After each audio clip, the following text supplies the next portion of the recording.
ماں جی بھوک سے پیٹ میں دوڑنے والے چوہے بھی بے ہوش ہو گئے ہیں، ایسی باتیں نہ کریں کہ ہم بھی بے ہوش ہو جائیں، میں نے کہا۔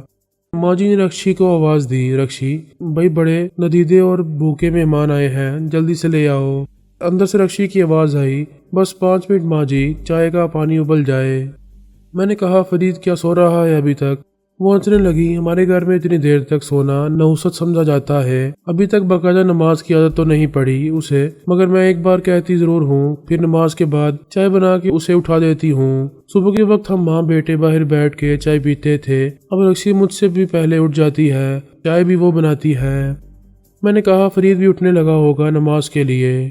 وہ ہنس پڑی، بالکل ٹھیک ہے تمہارا اندازہ، آخر دوست ہونا اس کے، چلو کوئی بھی وجہ ہو، خدا نے کسی بہانے توفیق دی۔ وہ بھی ناشتہ کر کے گیا ہے فیصل کے پاس۔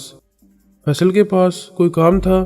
کام کیے بغیر جوان آدمی کتنے دن رہ سکتا ہے؟ میں تو شروع سے مخالف تھی پولیس کی نوکری کی، کیا فائدہ، رات کو چوروں بدماشوں کے پیچھے جان ہتھیلی پر رکھ کے پھرو اور لاکھ رزق کے حلال کھانے کے دعوے کرو، کون مانتا ہے؟ بدنامی اور ذلت مفت میں بھاڑ میں گئی ایسی فرض شناسی۔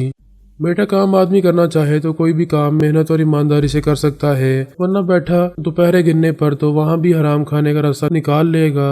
فیصل نے بھی کہا تھا کہ میرے ساتھ رہو، دونوں میں بس 2 مہینے کی چھٹائی بڑھائی ہے۔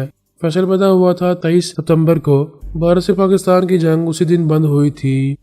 میں نے کہا کمال ہے، میں اس دن پیدا ہوا تھا جس دن یہ جنگ شروع ہوئی تھی، 6 ستمبر سن 65۔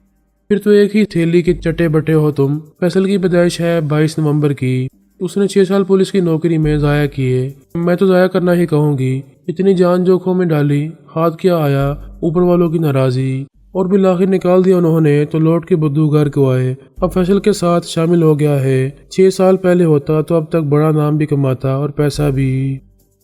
ان کی گفتگو بے تکان جاری رہی۔ فرید کے معاملے سے ہٹ کر وہ اس کی ناکام شادی پر آ گئیں، جسے وہ سراسر اپنی غلطی قرار دیتی تھیں اور خود اپنے بیٹے کے علام و مصائب کا ذمہ دار سمجھتی تھیں۔ جب رکشی ایپرن سے ہاتھ صاف کرتے ہوئے نمودار ہوئی اور اس نے میز پر ناشتہ لگائے جانے کا اعلان کیا تو ان کی گفتگو میں وقتی طور پر کچھ تعطل آیا۔ ہم میز پر جا کے بیٹھے اور ناشتے پر ٹوٹ پڑے۔ رکشی نے میز پر سب سجا دیا تھا، ناشتے میں سلائس اور مکھن، آملیٹ اور جیم، سبھی کچھ تھا، مگر پوری اور آلو کی بھجیا کے سامنے ہم نے کسی اور چیز کی طرف نظر اٹھا کے بھی نہیں دیکھا۔ شاید رکشی کو اندازہ ہو گیا تھا کہ ہم جس نادیدے پن سے پوریاں ہڑپ کر رہے ہیں وہ پوریاں ہمارا پیٹ بھرنے کے لیے ناکافی ہوں گی۔ اس نے چائے کا ایک کپ بنا کے ماں جی کو دیا اور اپنا کپ لے کر کچن میں چلی گئی۔ ماں جی نے ہمیں شفقت سے کئی بار ڈانٹا، ارے آرام سے کھاؤ، حلق میں پھندا لگ جائے گا۔ میں نے کہا پوریاں ختم ہو جائیں گی ماں جی، بھائی اور بنانے گئی ہے رکشی، وہ بولیں، اور اس کے بعد انہوں نے رکشی کو موضوع سخن بنا لیا۔ رکشی کی صورت کے علاوہ جو کسی تعریف کی محتاج نہ تھی، وہ اس کی ایک ایک عادت کی تعریف کر رہی تھی، اس کی شرافت اور سعادت مندی، سلیقہ اور تمیز، حسن ذوق اور خدمت گزاری۔ مجھے یہ اندازہ کرنے میں دیر نہیں لگی کہ دنیا داری کے تقاضے نبھانے کے لیے وہ 4 ماہ 10 دن کی عدت پوری کرنے کا انتظار ضرور کریں گی، مگر اس کے بعد رکشی کو اپنی بہو بنانے کا فیصلہ وہ کر چکی ہیں، جو ان کے نزدیک خود کو ہر طرح سے ایک مثالی بیٹی ثابت کر چکی تھی۔